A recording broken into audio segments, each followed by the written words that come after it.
Hi, everybody. Dr. Brian Hooten here, and today I want to get a hold of you. If you have high blood pressure, if you have hypertension, if you've been taking medications, if you've been prescribed something or told you have to take this drug to lower your blood pressure, this show is for you. This is the first in a series of different steps you can take to regain your health, to get your heart back, to reclaim what is innately in all of us is our temple, our body. You're supposed to have a heart that works, okay? If you've been diagnosed with high blood pressure for whatever reason, maybe you have a high-stress job, maybe you've got 3 kids. I have a 3-year-old, and I know she gets into stuff, and I feel my blood pressure going high. Maybe you've done something, you've had a life trauma, or whatever the case may be, where your blood pressure, maybe you have abused your body, right? You're putting on some pounds, whatever the case may be. If your blood pressure is going up, okay, the blood pressure is not the problem. Let me say that again. The blood pressure is not the problem, and here's why. Your brain tells your heart to pump harder on purpose. Okay, that's what blood pressure is. Your brain, through your nervous system, is telling your heart, hey, pump harder. I need oxygen. We need nutrients throughout the body. And it's just like this. If you were to get chased by a wild animal, whatever wild animal scares you, maybe it's an elephant, a hippopotamus, a rhinoceros.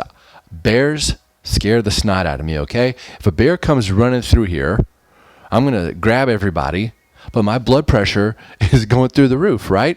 That's a normal response. Well, if a bear's chasing me and I run into a medical doctor's office and they check my blood pressure, they put that cuff on my arm or whatever it is they do, I get diagnosed with high blood pressure right there on the spot. And then what are they going to give me?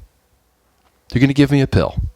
They're going to do some tests, thinking that the blood pressure is the problem. Well, obviously, what's the problem?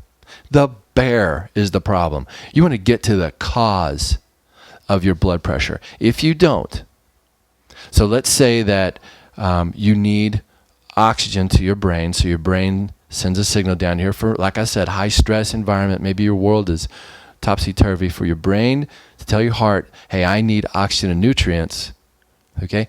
If you take a pill for that, you're lowering the amount of nutrients getting to your brain. You're lowering the amount of oxygen getting to your brain. You want to get real sick? You want to have real health problems? Starve your brain of oxygen. What do you think is going to happen? Nothing good, right? It's going to end in tragedy, some type of stroke, dementia, Alzheimer's, brain deterioration. You cannot take a pill to lower your blood pressure and get away with it. It's not going to work. It doesn't work out well.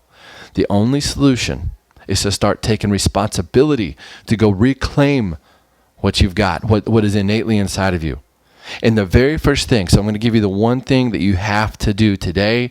On the next couple of videos, we'll do more that you can do on your own at home. But the first thing you have to do is establish your brain, your body connection. If your brain isn't getting through your spinal cord to your heart and the rest of your body, it's not going to work right. It can't. Think about it. If we cut off the spinal cord, what happens to your heart? It stops. Well, your bones are in there trying to protect your nervous system, trying to protect the spinal cord. If they're out of place at all, and now it's choking the nerves between your brain and your heart, and I see this all the time. I see it all the time because of this crazy posture we have in this country. We look down at everything.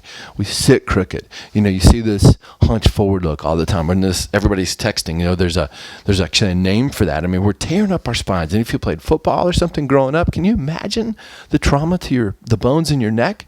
Or hockey, or I played soccer and tennis growing up. I did a really bad job on my spine. And if I let that deteriorate, well, of course, my heart's going to fall apart. We see it all the time. The only way to know how your spine is doing is to come in and get a proper x-ray taken, and it has to be analyzed by somebody that specializes in getting your nervous system to work properly. So that the difference between doctors is you've got symptom treaters, whether it's chiropractors or physical therapies or MDs, or a corrective chiropractor, somebody that is only focused on reestablishing your nerve flow. So if you can't get in to see us, if you don't live in the Dallas area, and you've got a local chiropractor, you can go to maximizedliving.com and find a whole host of them. You can call your local offices, ask if they do corrective work. Okay, corrective work helps to reestablish the nerve supply between your brain and your body. And once you do that, now your brain and your heart can communicate effectively. That's all the time I have for today. Just remember, that's the first thing you can do is reestablish this nerve flow. The next couple of videos, we'll get into some nutritional stuff you can do.